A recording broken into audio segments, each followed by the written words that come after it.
Senhoras, senhores, jovens, queridos irmãos no ideal espírita, que nos abençoe Jesus, o amigo incondicional das nossas vidas. O eminente professor Charles Richer, Prêmio Nobel de Fisiologia e autor da Metapsíquica Humana, para facilitar metodologicamente a compreensão da história dos fenômenos paranormais, dividiu os vários períodos da humanidade em 4 etapas distintas. A primeira delas, que ele denominou como sendo período mítico, a segunda como período magnético, a terceira período espiritista e a quarta como período científico. Para o professor Charles Richer, o período mítico abrange a história da Antiguidade Oriental e todos os fastos através dos séculos, até aproximadamente o ano de 1777. Para ele, aqueles fenômenos paranormais, mediúnicos, considerados extraordinários e miraculosos, não devem ser considerados do ponto de vista científico, porque estão subordinados às doutrinas religiosas das diferentes nações, às suas mitologias, às fantasias, às questões políticas e imaginárias de civilizações recuadas, que não podem ser comprovadas cientificamente.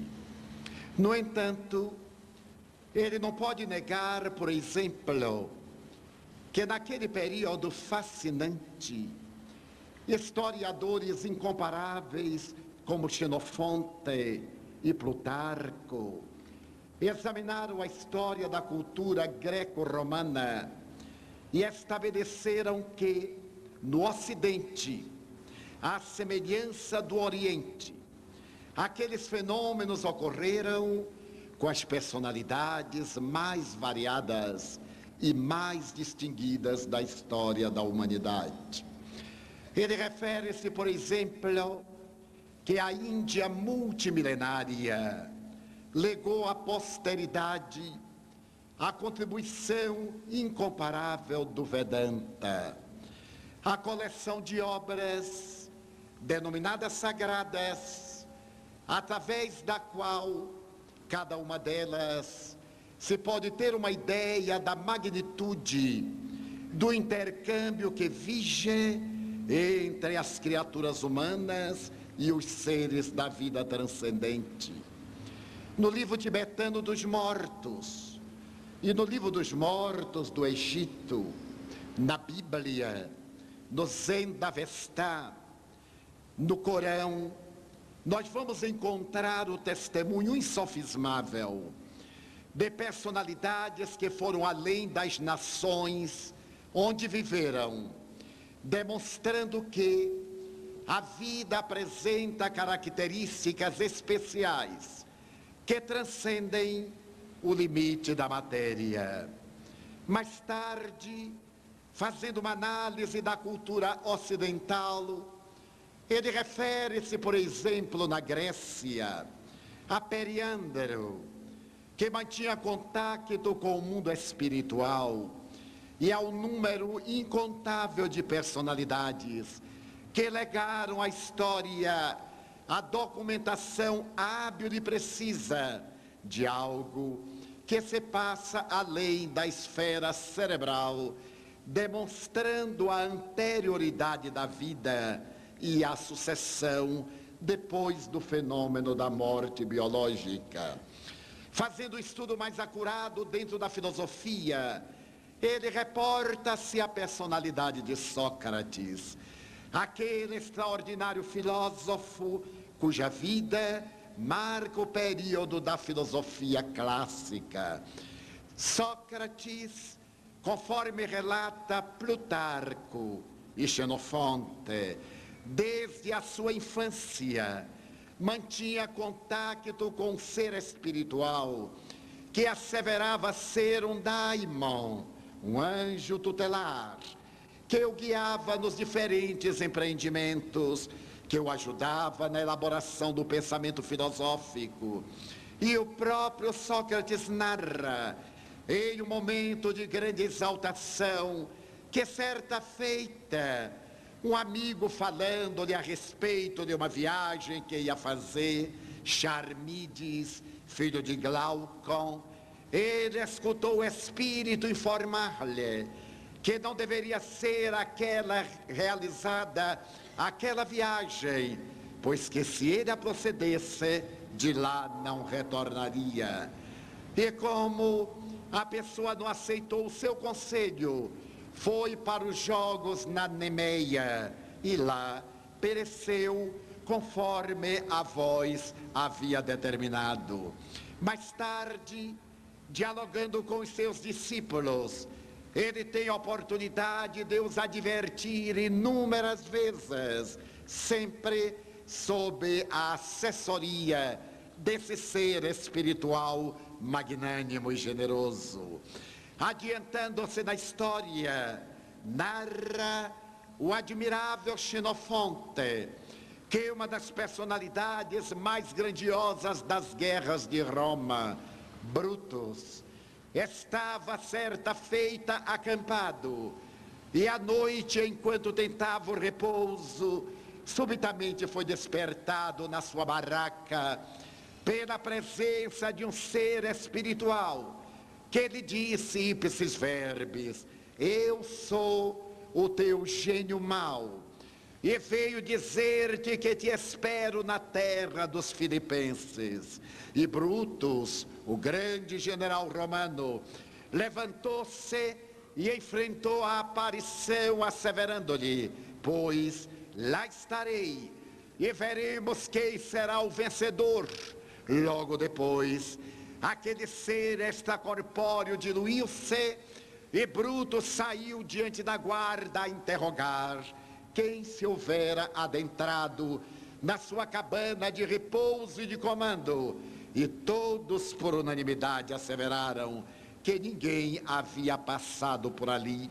Mais tarde, do ano 44, ele teria a oportunidade de travar uma grande batalha com Otaviano e com Antônio na Macedônia. Quando foi lamentavelmente derrotado, e observando que os ideais da República Romana ali se despedaçavam, eis que na cidade de Filipo ele atirou-se numa lança, tendo o corpo trespassado e vindo a morrer de uma forma dolorosa, conforme prenúncio do ser espiritual. Ainda remontando a história da Bíblia, narra Charles Richer que, por ocasião da vitória de Ciro, o rei dos persas, que conseguiu vencer a Babilônia, esse admirável cabo de guerra libertou os judeus que ali se encontravam na escravidão e selecionou entre eles aqueles que eram mais nobres, para que reconstituíssem Jerusalém e o templo, nomeando entre eles a Esdras, que no ano de 444 antes de Jesus se encarregou de reescrever o Pentateuco mosaico de memória.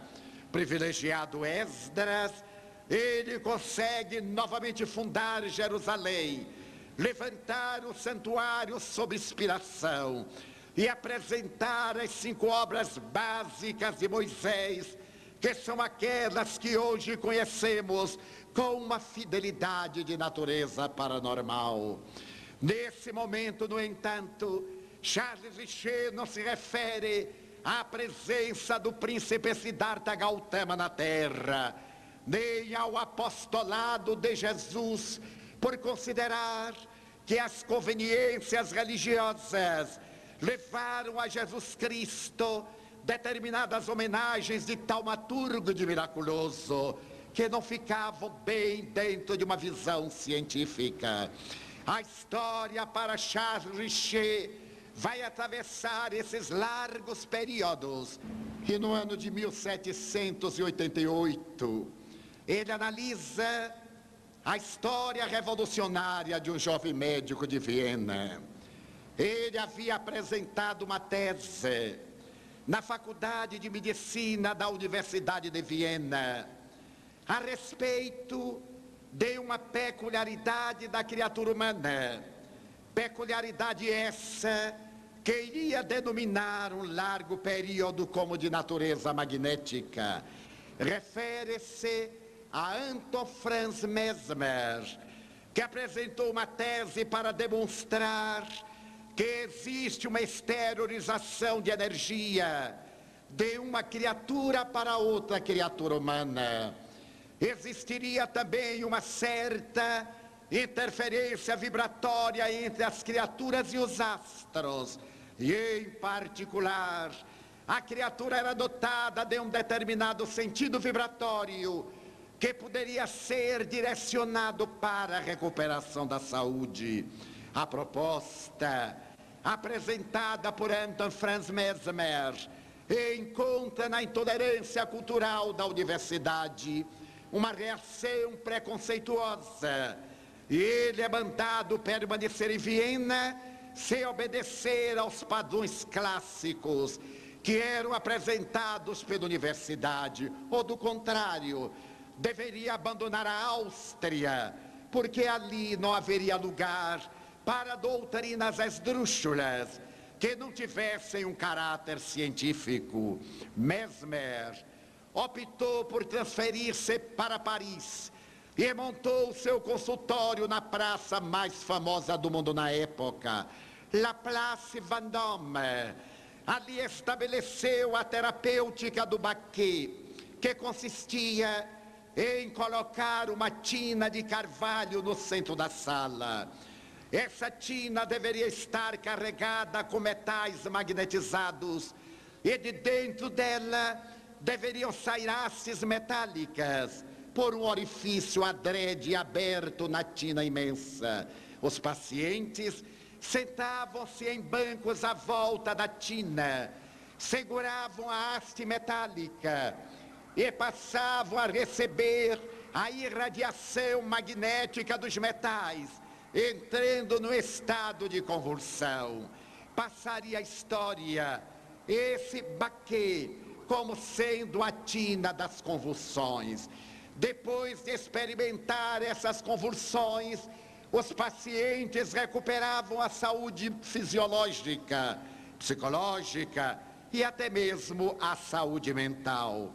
Merece referir-nos que entre os pacientes notáveis de Anton Franz Mesmer, a rainha Maria Antonieta, também sua compatriota, porque nascida em Viena e agora em Paris ao lado de Luís XVI, sendo ela portadora de uma dor de cabeça para a qual os sábios da Sorbonne e da Salpêtrière não haviam encontrado qualquer terapia, submeteu-se à experiência terapêutica de Mesmer e recuperou a saúde, fazendo que praticamente a corte francesa se tornasse cliente do Baquet das convulsões. Mas logo depois, em 1789, irrompeu a Revolução Francesa. Os Bourbons saíram do poder. Mesmer retornou a Viena e a sua proposta magnética esteve por um pequeno período considerada como não praticada.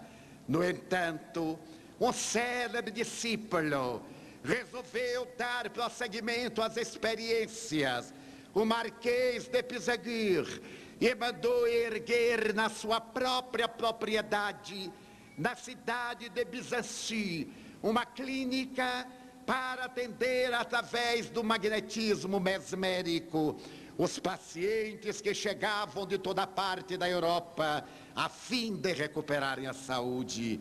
O Marquês Armand Marques de Pisaguir, na impossibilidade de atender a clientela tão vasta, magnetizou uma árvore na entrada do seu castelo e os pacientes chegavam, tocavam-na e captavam a energia magnética dali saindo curadas.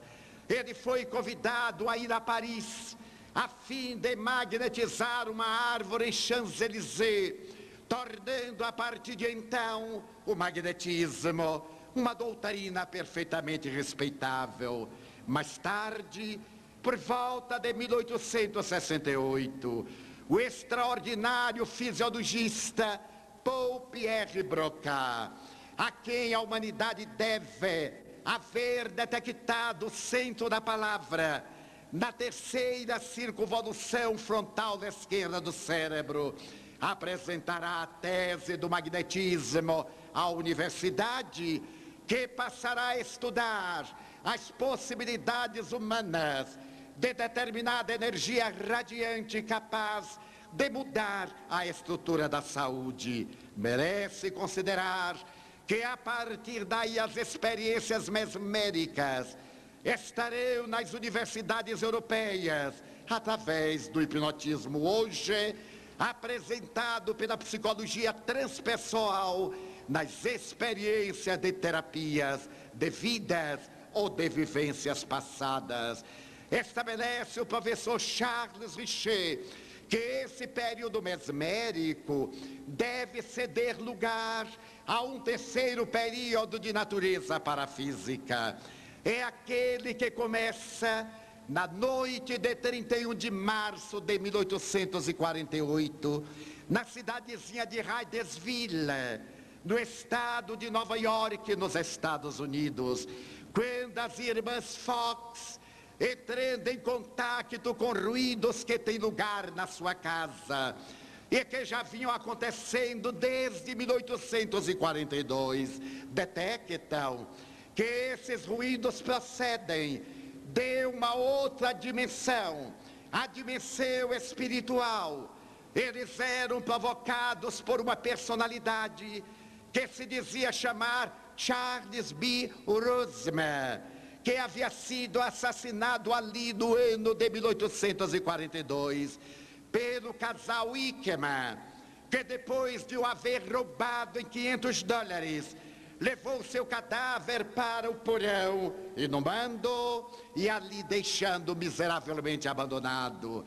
As experiências das irmãs Fox tomarão conta da América e logo depois viajarão para apresentar-se na Inglaterra, depois adentrar-se pela França, galvanizar a Europa, até que no ano de 1855, na última terça-feira do mês de maio, uma personalidade na clássica das matemáticas, da pedagogia, da cultura francesa, o professor Hippolyte Léon Denisard Rivail, seja atraído para observar esse fenômeno que fazia parte da curiosidade da época. Mesas que se agitam, mesas que produzem ruídos, mesas que falam, que têm comunicações. E nessa oportunidade, na residência da senhora Pleine-Maison, o extraordinário Le Professeur Rivail tem a oportunidade de observar que aquela mesita, um tampo arredondado, uma haste central e 3 patas em forma de pata de galo, não se trata de uma curiosidade. Ele percebe que está diante de algo transcendental.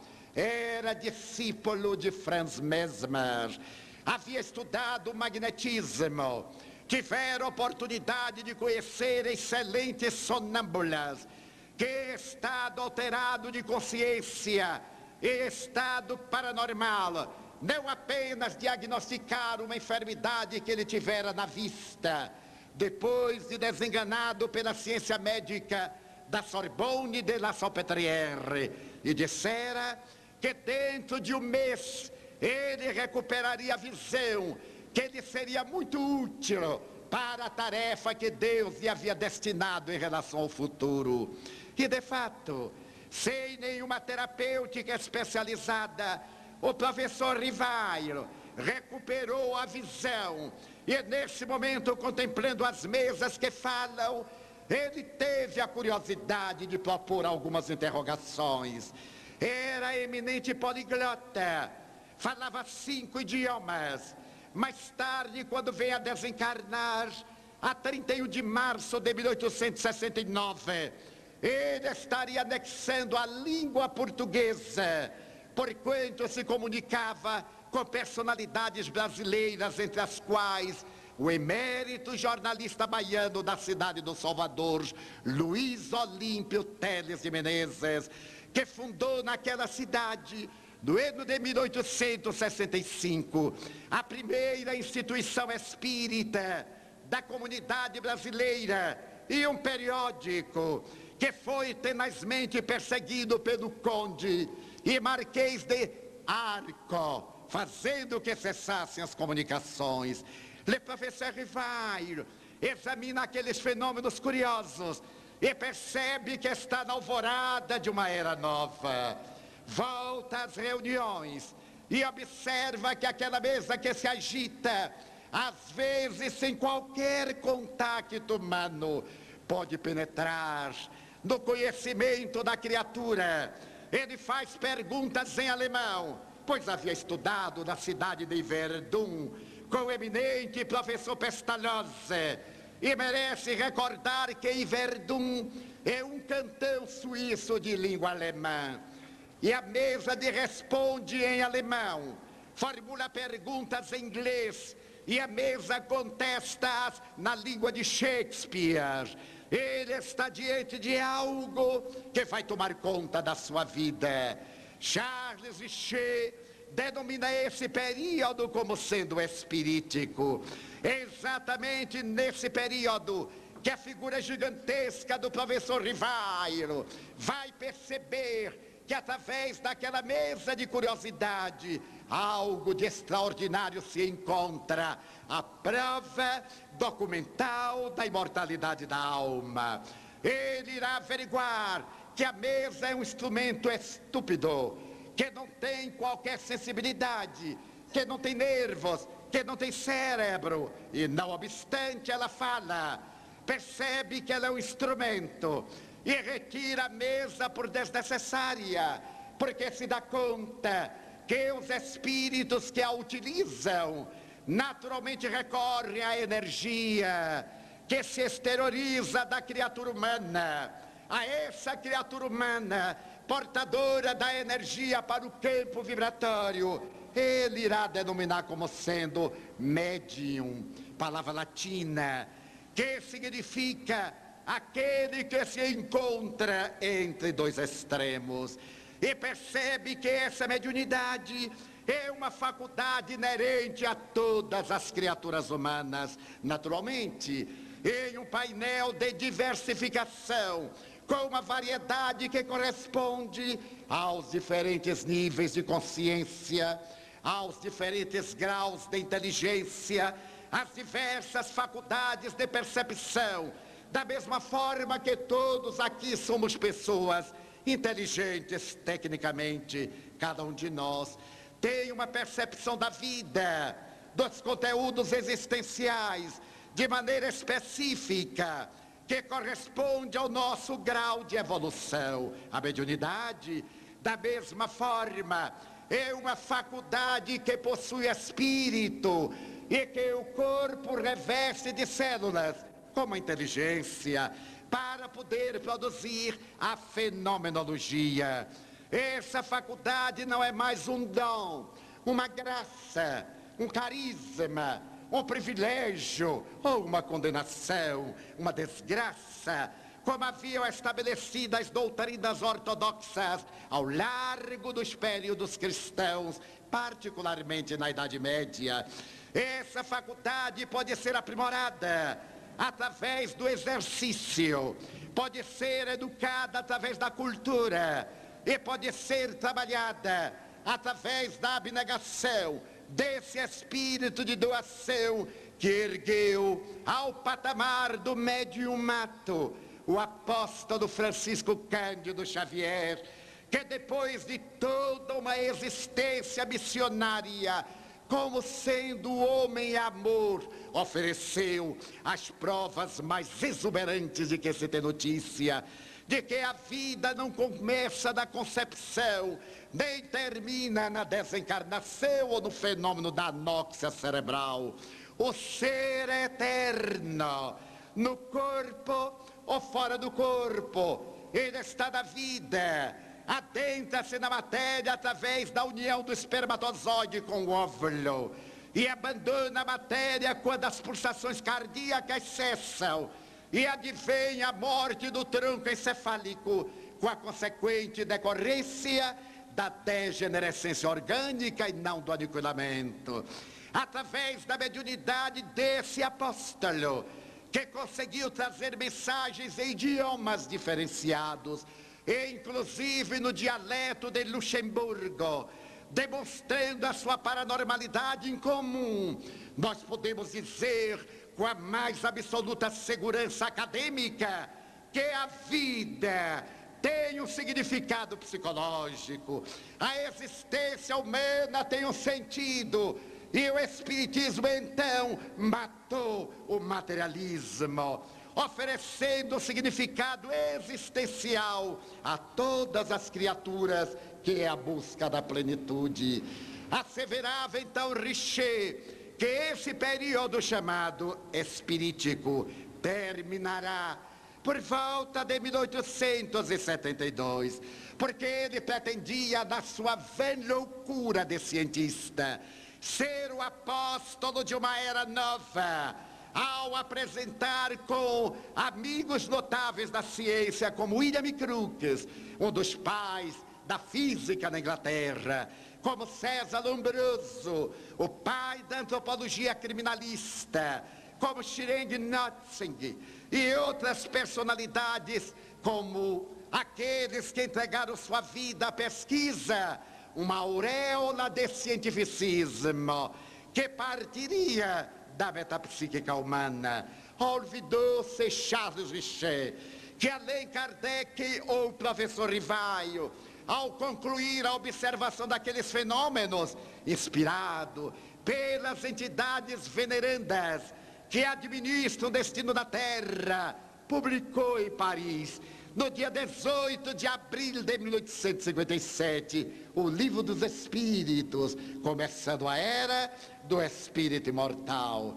Essa obra básica, que é o pilotia essencial da doutrina espírita, é nada mais, nada menos do que um tratado de ciência experimental, porque ela resulta das investigações saudáveis do eminente professor, que adotará um pseudônimo esse que ele vai retirar de uma comunicação que recebe de um espírito jovial. Nas suas experiências, ele vai travar contato com um número enorme de médiuns, particularmente de jovens senhoritas. As meninas Baudin, filha de um cavalheiro que residia na ilha da Martinica, possessão francesa, e que ali tiveram a oportunidade de pesquisar esses fenômenos, porque as suas duas meninas eram médiuns. Ele conseguiu anotar 58 cadernos de perguntas e de respostas que havia mantido com as entidades do além-túmulo. E quando o professor Rivaio tomou conhecimento dessas experiências, esse admirável amigo convidou-o para que fosse a sua residência e na intimidade do calor doméstico pudesse estudar a fenomenologia através daquelas duas meninas, uma de 14, outra de 16 anos. E foi através dessas duas jovens que vieram as respostas mais formidáveis do pensamento histórico da filosofia. Será através delas que ele apresentará inquirições as mais complexas da ética, da psicologia, da sociologia, da lógica, da filosofia, da moral. E será através delas e mais tarde de mais 3 outras, Hermance de Faux, que terá a oportunidade de apresentar uma obra fenomenal para os padrões da época, a vida de Joana d'Arc, ditada por ela mesma em 40 sessões. Era uma jovem, segundo o Dr. Canuto de Abreu, historiador do Espiritismo, de 15 para 16 anos. Ela fora médium de São Luís de França. Será através da sua faculdade peregrina que ele escreverá também uma autobiografia. Essas 2 obras mediúnicas, através de Hermance de Faux, terão caráter de contribuir para a história da França, já que retratam as vidas de personalidades incomparáveis. Aquela menina que expulsou os ingleses das queridas Gálias, e aquele espírito de escola, que será o protetor dos estudantes e o guia espiritual da França. Ali estarão também a senhorinha Jafé, por intermédio de quem as entidades venerandas irão dizer ao insigne mestre que ele deve divulgar o resultado das suas observações. Foi através dela que, certa feita, o professor Rivaio recebeu uma comunicação de uma entidade que firmava aquele texto com o nome muito agradável de Zéfiro. Dizia que eles haviam sido contemporâneos 2000 anos antes, vale dizer no século I antes de Jesus, que naquela época o professor Rivaio chamava-se Allan Kardec, era um sacerdote druida dos povos que habitavam as Gálias. Ele era reencarnacionista, era vegetariano e adorava ao Deus Dispater, o Deus da fraternidade. O professor Rivaio associa-se eternamente ao espírito Zéfiro, e quando vai apresentar o resultado da sua obra, opta por colocar o pseudônimo de Allan Kardec em um cuidado escrupuloso, perfeitamente compreensível, em um caráter de escola. Raciocinou o professor Rivaio: se eu colocar o meu nome, que já era célebre como admirável escritor e pedagogo, que estava contribuindo desde 1828 para a educação na França, se ele colocasse o nome de Hippolyte Léon Denisard Rivail, as pessoas iriam ler a obra em homenagem ao autor. Ele desejava que a obra se impusesse por si mesma, então firmou-a com o pseudônimo Allan Kardec, que ninguém sabia o que era.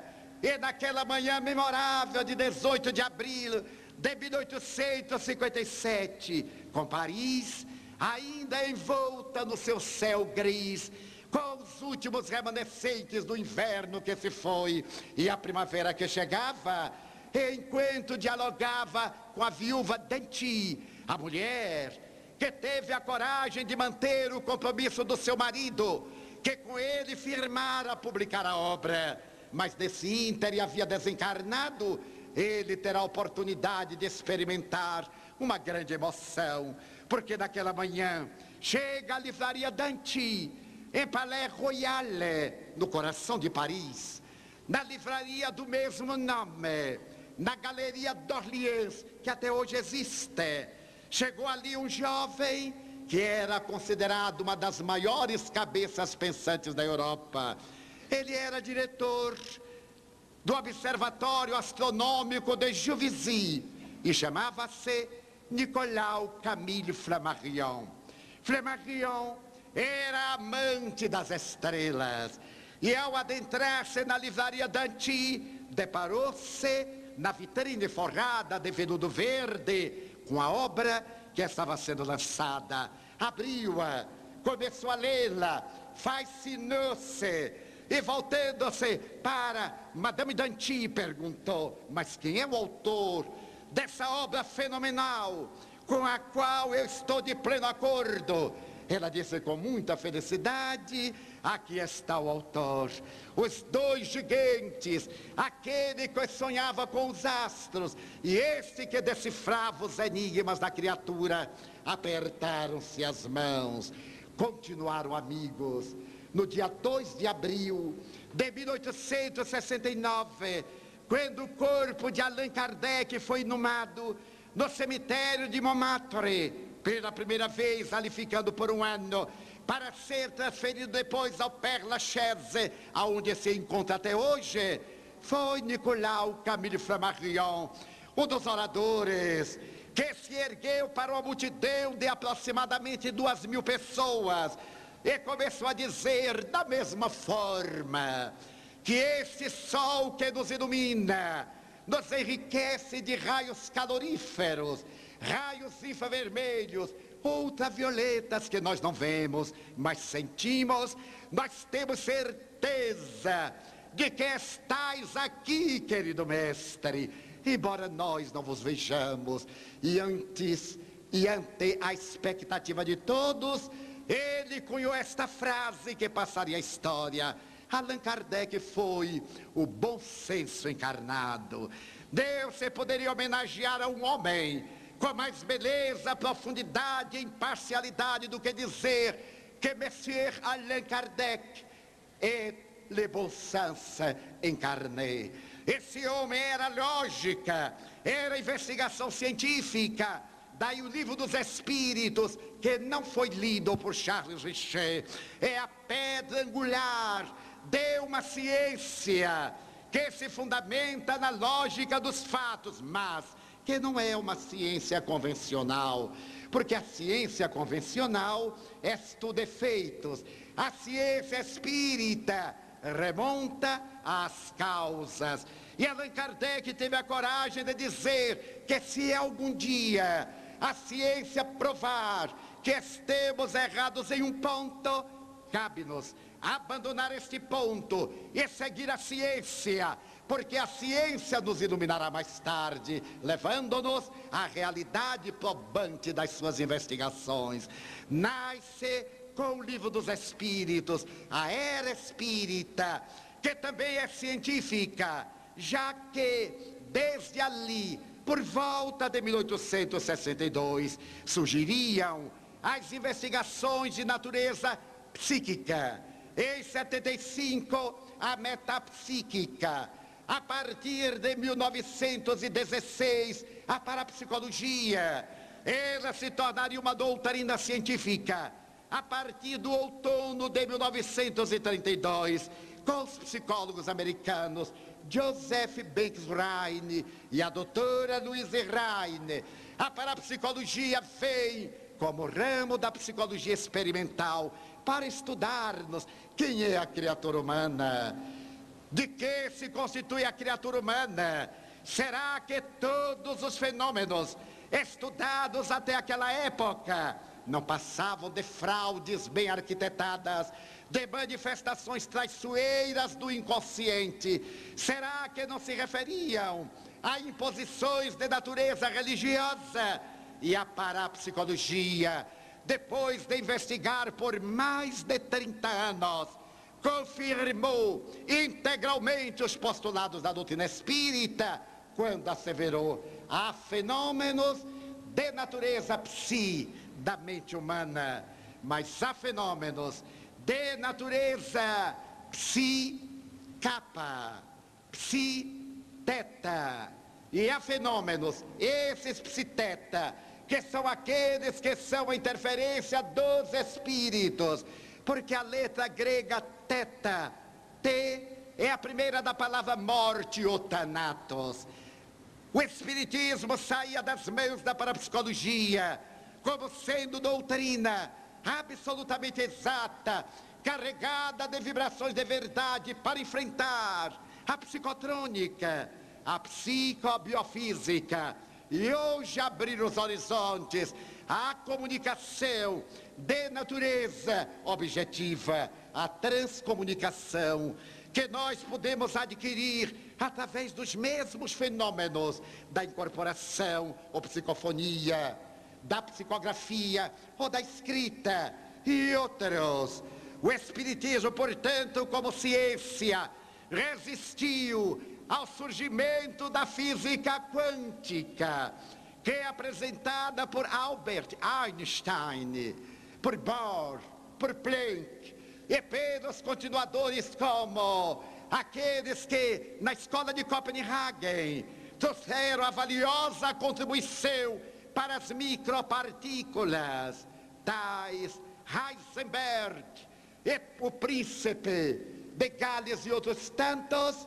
O Espiritismo novamente veio antes da ciência, que ao encontrar que tudo que existe no universo nada mais é do que energia em variadas expressões de apresentação. Quando o venerando médium Francisco Cândido Xavier apresentou a obra de André Luiz na década de 1950-60, intitulada Entre Dois Mundos, ele referia-se que a matéria era energia condensada ou era energia resfriada, tese que mais tarde a ciência da física quântica terá oportunidade de confirmar em absoluta consonância com seus postulados. Allan Kardec começa essa obra, o Livro dos Espíritos, de uma maneira comovedora, e Humberto de Campos Espírito narra através do querido Chico como foi aquela noite em que ele se perguntava qual será o primeiro capítulo desta obra monumental. Estava ali com a documentação que ia conduzir a psicologia e a filosofia da Terra. Qual seria o primeiro capítulo? Quando o Espírito de Verdade o induz a começar a obra com uma pergunta: que é Deus? Essa pergunta, na sua formulação, já está acima de tudo quanto aconteceu antes. Na sociologia, na teologia, na teleologia, na filosofia, sempre se perguntou: quem é Deus? E na pergunta já estava embutida a resposta, porquanto a palavra quem significa o homem que. Ao perguntar quem é Deus, já tínhamos a definição antropomórfica daquele velhinho ocioso e cansado que trabalhou 7 dias, está de repouso até hoje, embora Jesus nos houvesse dito: meu Pai até hoje trabalha e eu também trabalho, para dizer que o trabalho não é uma punição. O trabalho antes é uma praxiterapia, é um processo terapêutico para manter a saúde emocional, a fisiológica, a mental. Allan Kardec interroga: que é Deus? E as entidades venerandas contestam: é a inteligência suprema do universo e é a causa primeira de todas as coisas. Buda, aproximadamente 2.700 anos antes, havia dito: é impossível definir o indefinível.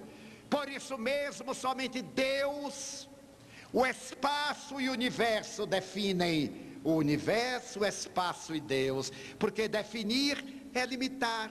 Se Deus é o absoluto, se Ele é o ilimitado, não pode caber numa definição, mas naquela definição que foi dada pelos Espíritos, é a inteligência suprema, é a causa primeira. Ele não fica conteúdo, ele se torna continente. Se a inteligência suprema está acima e além de quaisquer inteligências, se a causa primeira antecede a obra, não fica contido. A mim me fascina quando mais tarde, em 1905, Albert Einstein, ao apresentar o seu primeiro extrato da teoria da relatividade do tempo e do espaço, terá a ocasião de dizer: eu creio que fora do universo existe o poder pensante e atuante que independe dele. Isso me provoca lágrimas de emoção, porque Albert Einstein foi considerado a maior cerebração da humanidade, especialmente no século XX, rico de gênios e de personalidades superiores. Decodifiquemos a sua definição. Eu tenho certeza que existe no universo uma força pensante. Se essa força é pensante, é a inteligência suprema. E o poder atuante é a causa. Quem depende do universo é, portanto, repetindo a definição dada pelos espíritos Allan Kardec a respeito de Deus. Essa ciência torna-se uma filosofia, porque ela vai explicar que a nossa vida é resultado das nossas atitudes. Nós somos aquilo que fazemos de nós. Nós seremos aquilo que fizermos de nós. Felicidade, desdita, alegria, lágrimas, são a colheita atual da nossa sementeira anterior, de ontem, de anteontem, do passado próximo, do passado remoto. Mas nós poderemos reverter a situação, se danosa, se desagradável, realizando uma outra sementeira. Porque, segundo o Espiritismo, não estamos aqui para sofrer, embora nós gostemos muito de sofrer.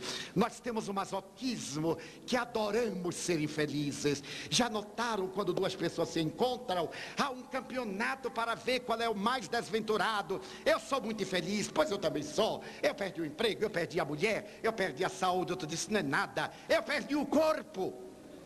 Então nós temos essa alegria de ser profundamente masoquistas. Eu trabalhei para o governo do Brasil e isso para mim é uma felicidade. Eu fui funcionário autárquico por 35 anos. Naquele tempo em que os funcionários públicos trabalhavam. Dizem que hoje alguns ainda trabalham. Mas eu tinha uma colega que era o biótipo do masoquismo. Ela chegava à repartição, e como eu estou sempre alegre, afinal eu sou espírita, não tenho por que estar triste, porque eu sei a razão das realidades. Ela chegava já naquela época, nos anos 50, do milênio passado, veja-se bem. E me perguntava, Divaldo, como é que eu estou hoje? E eu, otimista, dizia, mas está bela, está linda. Não estava, mas eu fazia caridade. Que beleza! Você está muito bem? Você? Não, Divaldo, eu tive uma noite péssima. Eu estou acabada. Eu dizia, de jeito nenhum. Vá olhar no espelho. Coloque um prendedor no cabelo, porque era um cabelo muito liso. Ele caía como duas asas de graúna. Eu dizia, ponha alguma coisa, um pouquinho de batom. Naquele tempo havia uma substância que certamente ninguém aqui se lembra. Ruja, vermelho. Aquela punça que passava duas rodas de um lado, duas rodas do outro, e a pessoa estava com ar de quem tinha sarampo ou catapora. Eu dizia para ela, vá ao espelho, dê uma ajeitada, você é muito bonita. E ela dizia, não, eu sou muito infeliz. Ia trabalhar, feliz da vida de ser uma infeliz. Passaram-se os dias, os meses, os anos, e um dia aconteceu que eu não estava bem. Ela chegou e me perguntou como sempre, olá, Divaldo, como é que eu estou? Já que eu não estava bem, eu olhei para ela e redargui, péssima, horrorosa. Quando acaba se queixa que não acha namorado, namorado já era difícil naquela época. Quem não acha namorado, quem que vai namorar com uma coisa desta? Esse rosto de quarta-feira de cinza, quem é que aguenta? Ela me olhou e disse, meu Deus, você hoje está pior do que eu. E ficou boa. Nunca mais ela me perguntou nada. Quando ela chegava, oi, Divaldo, eu estou ótima. E já saía, com medo da minha cirurgia. Há uma tendência em nós de masoquismo. Então nós gostamos de sofrer, porque sofrendo nós temos que acusar alguém. Ou é culpa do marido, do namorado, do filho, do pai, da tia, ou é culpa do governo. E quando não é de ninguém, é de Deus, é culpa de Deus. Então nós transferimos a culpa e continuamos infelizes. O Espiritismo mata toda essa culpa. Nós somos responsáveis e não estamos na terra para sofrer. Nós estamos aqui para ser felizes, porque o próprio sofrimento é um processo que desencadeia a nossa recuperação. Estamos resgatando o mal que fizemos, equivale dizer que estamos avançando na diretriz da felicidade. E eu digo isso com absoluta isenção de ânimo e muita tranquilidade, porque na minha idade, que o coronel Wagner teve a gentileza de declarar de público, sem me perguntar, eu já vivi longo trecho da terra e hei de ter passado por experiências as mais incomuns. Certa feita, há 16 anos, eu tive um infarto do miocárdio. Depois eu tive uma parada cardíaca, fui considerado morto, voltei de teimoso, fui levado ao pronto-socorro, fiz os exames complementares e o meu cardiologista me disse: Estivaldo, o seu caso é inoperável, você é espírita. E como nós somos espíritas, somos de matéria plástica, não temos sentimentos. O seu caso é gravíssimo, vá para casa e aguarde a morte. Eu então perguntei, depois de um diagnóstico tão simpático, eu perguntei quanto tempo eu tenho de vida. Ele disse 2 meses e meio, se você mudar totalmente a sua vida, alimentação, não falar mais, imagine que tragédia, ficar deitado, então você terá mais ou menos 2 meses e meio. Eu então aceitei a ideia e disse: mas doutor, é tão grave assim? Ele: você verá pelas anginas que você vai ter. As anginas eram atormentantes. Eu fui e deitei-me e fiquei esperando a morte, mas eu não tenho muita paciência de esperar a morte. Eu ia trabalhando aqui, trabalhando ali, ainda não me havia treinado em computação, mas continuei psicografando. E na primeira semana, nós tínhamos a reunião mediúnica hebdomadária de nossa casa, reunião que eu participava. Eu estava deitado esperando a morte, quando o espírito Joana de Ângeles apresentou-se-me aos pés da cama. Gostaria até de lembrar que sessão mediúnica é uma atividade muito grave na doutrina espírita. Para podermos realizá-la, necessitamos de requisitos essenciais, de conhecimentos doutrinários, de estudo do livro dos Espíritos, de disciplina moral, de conduta espiritual e, obviamente, de disciplina de natureza material. As nossas reuniões são escravas da pontualidade. A porta fecha-se logo no primeiro minuto depois da hora pré-determinada. E quem chega atrasado não pode bater na porta, nem pode voltar para casa. Já que atrasou, fica na sala contígua, participando mentalmente. Não é necessário participar fisicamente. Eu estava deitado quando às 7h25, 19 horas e 25 minutos, aparece-me Joana de Ângeles. E olha-me, eu fiquei emocionado. Ela me veio visitar antes da morte. Então ela me olhou e me perguntou: que fazes? Eu fiquei tomado de espanto. Como é que o guia espiritual não sabe o que estava se passando com o guiado? Eu disse: minha irmã, eu estou 95% morto e não posso sair daqui. Ela me olhou e disse: qual é a vantagem? Você não está falando comigo que estou 100% morta? Levante-se da preguiça e vamos trabalhar. Eu disse: mas o médico me disse que se eu me movimentar, eu morrerei logo. Qual foi o prazo que o médico lhe deu? Se eu ficar no repouso, 2 meses e alguns dias. Então vamos trabalhar, que você morra na ação, ao invés de morrer inútil na ociosidade.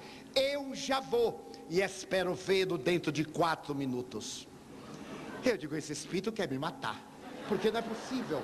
Toquei a campainha, veio um filho meu, eu pedi para me ajudar a conduzir-me até o prédio onde nós realizamos a sessão, uns 80 metros, 100 no máximo, com anginas pectoris, dificuldade de respirar e com medo de que fechassem a porta e eu ainda tinha que ficar na outra sala. Eu disse assim: meu filho, grite que não fecha a porta, que eu não posso gritar. Por fim chegamos no momento justo em que o selvagem ia fechar a porta.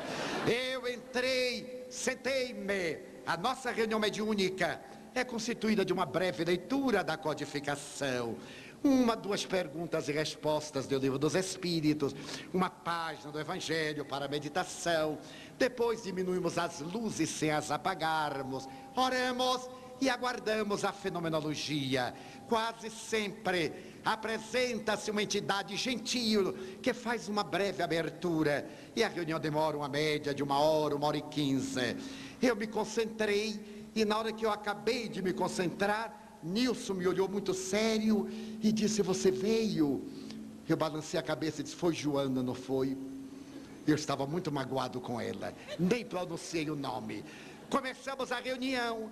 Eu continuei nas atividades habituais, psicografei, fui instrumento de uma comunicação de um espírito muito sofredor, e na etapa final, no encerramento, ela veio, disse algumas palavras e encerramos a reunião. Quando terminou, nós não fazemos comentários na sala mediúnica, saímos e fazemos-lo numa outra sala. Estávamos ali e todo mundo surpreso de ver-me tão abatido, eu emagreci muito, fiquei muito pálido.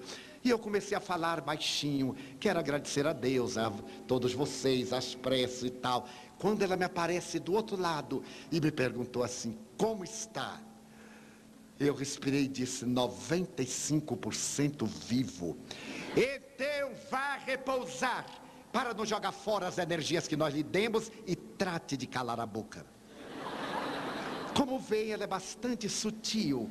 Eu fui, passaram seus anos, eu aqui estou, e tive a grata satisfação de ir ao enterro do meu médico que foi vítima de um infarto do miocárdio. Porém, o curioso é que na ocasião em que eu tive a parada cardíaca e desprendi-me do corpo, eu me recordei das instruções da mentora. Quando observar que está fora do corpo e chamar por alguém e alguém não responder, você já desencarnou, meu filho. Espere por mim. Eu senti-me fora do corpo. Nilson, vários médicos que estavam em nossa reunião correram para me socorrer, começaram a fazer massagens cardíacas, a dar eletrochoque, isso e aquilo. Eu digo: meu Deus, eu gritei: Nilson, nada. Eu digo: já morri.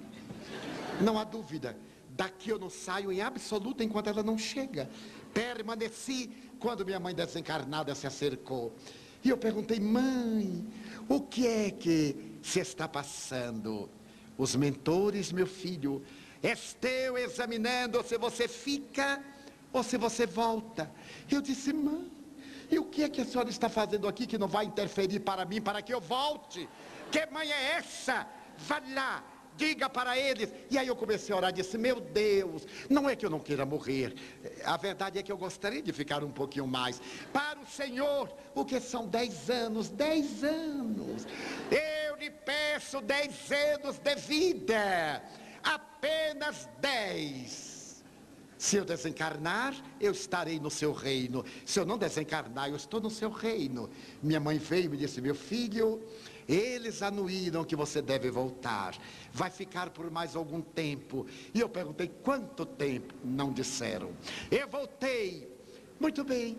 Passaram-se os anos, eu recuperei a saúde sem cirurgia. Recuperei-me. E quando estava no 8º ano, um espírito amigo, à semelhança de Zéfiro, aproximou-se de mim. Esse espírito convive desde a minha juventude em minha faculdade mediúnica. E me disse: mas baiano, é uma lástima você não ser uma pessoa inteligente. Eu disse: mas como? Eu não sou nenhum gênio, mas também não sou nenhum imbecil. Não, você não é inteligente. Recorda-se que você pediu a Deus 10 anos? Eu disse: é natural, só faltam 2. Você não sabe que a Deus não se pede pouco?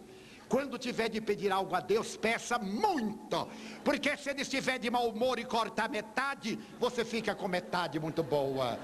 Agora é tarde, eu lhe vou contar uma anedota, porque os espíritos são as almas dos homens que viveram na terra.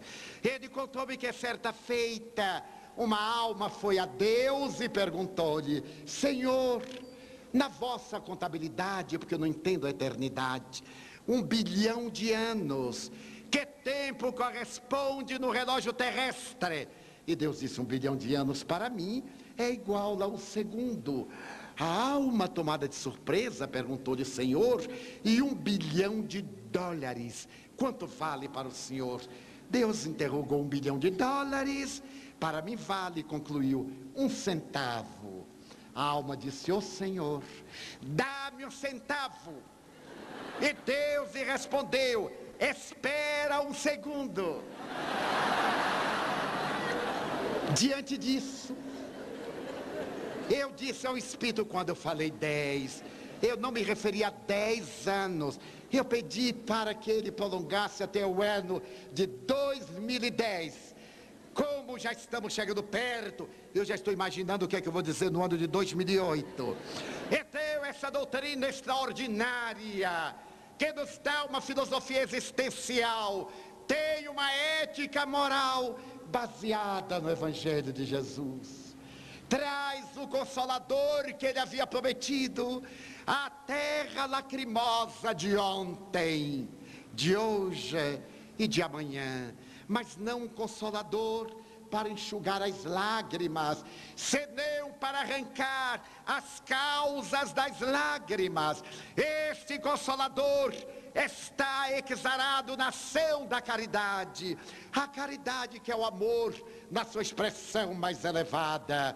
Para podermos atingir esse Consolador, nós recebemos a diretriz do Evangelho segundo o Espiritismo, a atualização das parábolas, das palavras de Jesus em Espírito e verdade, a fim de que tenhamos vida, e vida em abundância, a fim de que nos enriquecemos de paz, a fim de que esse amor que Ele nos deu celebrize-nos, conforme Ele nos sugeriu, que todos saibam que sois meus discípulos, por muito vos amardes.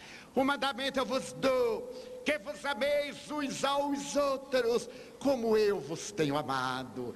A ordem que traz a doutrina espírita é ressuscitar, através da filosofia ético-moral, dos seus ensinamentos, a proposta do amor, provando-nos que a vida continua, que nós já vivemos ontem. Elucida-nos a razão dos nossos problemas e desares, das nossas dificuldades, mas também das nossas alegrias, e acena-nos com o amor que é capaz de erradicar todo o mal e de nutrir-nos de esperança, anulando-nos todos os pecados. Gostaria de encerrar apresentando uma página viva a respeito do amor na humanidade. Aconteceu em um período de névoa na Escócia, quando Modesto, camponês, estando na sua casa, começou a ouvir gritos que vinham de um Pantanal. O Pantanal ao lado tinha areias e lamas movediças que tragavam animais e mesmo algumas pessoas. Eram gritos infantis. O camponês saiu a correr e no meio da névoa sobre o pântano, ele viu braços que se agitavam e um rosto que descia, tragado pelo tremedal. Ele atirou-se no pântano, sem pensar, sem receio, e arrancou daquela lama pútrida um menino trêmulo, de mais ou menos 8 anos, colocou-o fora, limpou, levou à sua cabana, enxugou, colocou defronte da lareira, serviu-lhe um caldo quente, e quando o menino se refez, saiu a correr e desapareceu no dia de neblina. Na manhã seguinte, um dia de sol, para um automóvel Rolls Royce à sua porta. De dentro dele saltaram o menino em roupas de veludo e um lorde do Império Britânico. O cavalheiro acercou-se do camponês à porta e interrogou: você foi o homem que salvou a vida do meu filho? Ele é meu filho. O camponês disse com modéstia: sim, senhor, fui eu, pois eu sou o lorde fulano de tal. Sou portador de uma das 10 maiores fortunas do Império Britânico. Venho recompensá-lo. Aqui está esta bolsa com moedas de ouro. Não valem muito, mas eu desejei consignar em gratidão o gesto de haver devolvido a vida do meu filho. O camponês disse: meu Lord, muito obrigado. Quando eu salvei a vida do seu filho, eu não tive qualquer interesse. Eu não sabia quem era. Eu sempre salvo animais. É a primeira vez que eu salvo uma vida humana. Eu não quero nada. Homem, você é muito pobre. Isso não me faz falta. Por favor, aceite a minha recompensa. Muito obrigado, Senhor. Eu não necessito de nada. Deus me permitiu o indispensável para a minha vida feliz. Mas, homem, você é camponês nestas terras. Elas são suas. Não, excelência. Eu pago uma renda de um compromisso firmado pelos meus antepassados ao Lorde, e declinou o nome do proprietário. Pois muito bem, a partir de amanhã elas serão suas, porque o Lorde é meu amigo. Eu vou comprá-las em seu nome. Elas serão suas. Senhor, eu não desejo nada. Não tire a beleza do meu gesto. Se o senhor me pagar de alguma forma, matou o meu gesto de amor. Nesse momento veio da cozinha um menino, mais ou menos de 8 anos, acercou-se do camponês, encostou-se-lhe ao quadril e o abraçou. O Lorde olhou, era da idade do seu filho. Perguntou: é seu filho? Sim, excelência. É meu filho órfão, é o meu tesouro. Homem, seu filho estuda? Oh não, excelência. A escola é muito longe. Ele não pode ir até ela. E o que é que vai ser seu filho? Camponês. Meu bisavô, meu avô, meu pai, eu, todos temos sido camponeses. Ele, seu filho, seu neto, todos serão camponeses. Homem, você tem o direito de recusar a oferta que lhe faço. Mas eu quero salvar a vida do seu filho. Já que você salvou a vida do meu filho, eu vou levá-lo para Londres, se você me permitir. Colocá-lo-ei no mesmo educandário do meu filho. É a escola mais importante da Inglaterra. Se ele for inteligente, eu lhe darei um curso universitário. Eu farei dele um cidadão para o Império Britânico. Mas, senhor, você não tem o direito de prejudicar a vida do seu filho. Mas é tudo quanto eu tenho. Você é um homem egoísta. Se você ama seu filho, renuncie ao prazer de tê-lo para que ele seja feliz. Eu renuncio, excelência. Então leve meu filho, mas pelo menos nas férias traga meu filho para ele ficar comigo. Eu o trarei. O menino foi levado, entrou no automóvel Rolls Royce com o outro, não tinha ideia, deu adeus ao pai, rumou à Inglaterra, foi estudar no colégio da família real Eton. Doutorou-se mais tarde em medicina no Hospital Santa Maria da Universidade de Londres. Tornou-se infectologista, um dos maiores cientistas do século XX.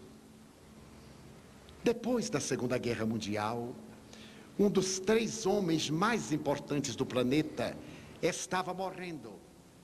Ele era vítima de pneumonia, estava sem a menor possibilidade de vida. Os médicos haviam dito: não há como recuperá-lo, nem um milagre. Numa daquelas manhãs tormentosas, quando se aguardava a morte da personalidade, o Papa pediu preces mundiais, embora aquele homem não fosse católico. Chegou um jovem médico e disse: hoje está sendo lançado no mercado um produto farmacêutico específico para a pneumonia. Ele foi tentado em cobaias animais, mas agora ele vai ser aplicado em criaturas humanas. Ele terá uma possibilidade de curar, se a família permitir que seja aplicada a droga nova. A família diz: quais são as possibilidades? 10%. Então, pelo amor de Deus, apliquem-lhe essa substância, já que ele não tem possibilidade nenhuma. Aplicaram-lhe a penicilina. Uma semana depois, ele estava quase curado. 2 semanas depois, estava radicalmente curado. Este homem chamava-se Sir Winston Churchill, o grande ex-primeiro-ministro da Inglaterra. O autor da penicilina chamava-se Fleming. Fleming era filho do camponês que salvou o menino morrendo afogado no pântano. O menino que estava sendo afogado no pântano era Winston Churchill. E seu pai, Sir Randolph Churchill, agradecendo ao camponês que salvara o filho, levou Fleming para estudar na Inglaterra, em Londres. E ele se tornará o pai da penicilina, que desde então vem salvando centenas de milhões de vidas por causa de um gesto de amor. Aquele homem corre o risco de perder a vida para salvar uma vida. Mr. Randolph, agradecendo a salvação da vida do seu filho, leva o menino para Londres, que mais tarde vem salvar a vida de Churchill e da humanidade. Só o amor. O amor é Deus. Deus é amor, como disse João. E Joana de Anjos diz: Deus é a alma do amor. E o amor é a alma de Deus. Estes são dias muito turbulentos. Desemprego e enfermidades, ameaça de epidemia destrutiva e guerra, agressões na rua, violência urbana, violência no lar, sofrimento de toda forma. As criaturas estamos aturdidas. Que nós, os espiritistas, tenhamos a coragem de fazer uma pausa de paz. E ao invés de sobrecarregarmos a psicosfera da Terra com a loucura da desesperação, agradecemos a Deus tantas bênçãos com que nos honra, ao invés de reclamarmos. Então digamos: Senhor, eu gostaria de dizer-te que amo a vida, que para mim é bela e é consentida. Muito obrigado, Senhor, pelo que me deste, pelo que me dás, pelo ar, pelo pão, pela paz. Muito obrigado pela beleza que os meus olhos veem no altar da natureza, olhos que fitam o céu, a terra e o mar, que acompanham a ave ligeira que corre fagueira pelo céu de anil e se detém na terra verde, salpicada de flores em tonalidades mil. Muito obrigado, Senhor, porque eu vejo o meu amor, mas diante da minha visão eu detecto os cegos, que tropeçam na multidão, que choram na solidão, que andam na escuridão. Por eles eu oro e a ti eu imploro comiseração, porque eu sei que depois desta lida, da outra vida, eles também enxergarão. Muito obrigado pelos ouvidos meus, que me foram dados por Deus, ouvidos que ouvem o tamborilar da chuva no telheiro, a melodia do vento nos ramos do olmeiro e as lágrimas que vertem os olhos do mundo inteiro. Ouvidos que ouvem a música do povo que desce do morro na praça cantar, a melodia dos imortais. A gente ouve uma vez e não esquece nunca mais a voz melodiosa, canora, melancólica do boiadeiro e a dor que geme, que chora no coração do mundo inteiro. Pela minha faculdade de ouvir, pelos surdos eu te quero pedir, porque eu sei que depois desta dor, do teu reino de amor, eles voltarão a ouvir. Obrigado pela minha voz e pela sua voz, pela voz que ama, que canta, que declama, que ensina, que alfabetiza, que legisla, pela voz que trauteia uma canção e o teu nome profere com sentida emoção. Diante da minha melodia, eu quero rogar pelos que sofrem de afasia.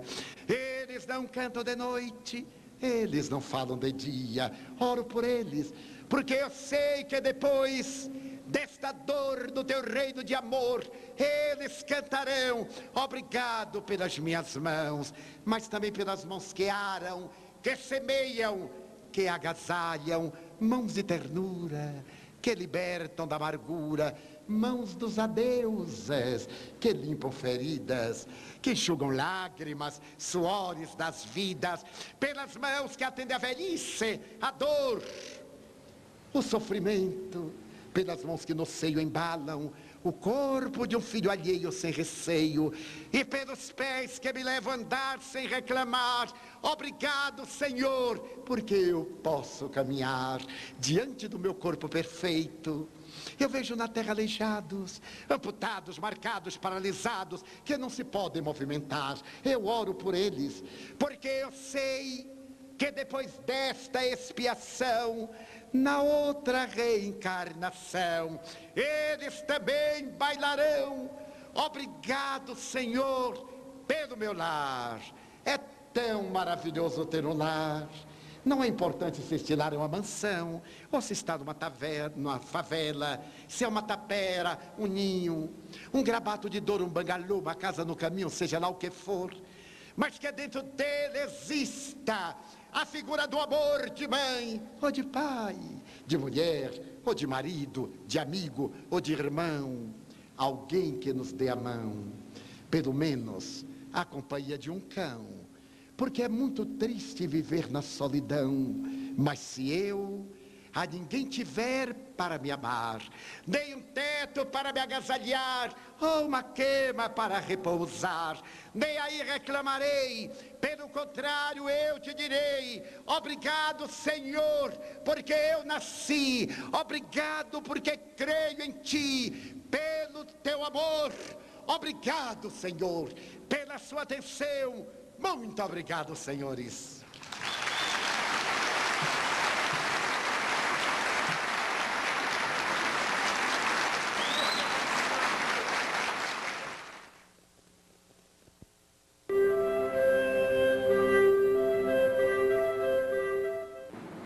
O dicionário americano Webster define o espírito como sendo a substância de todas as coisas, o princípio vital, a força animadora da vida.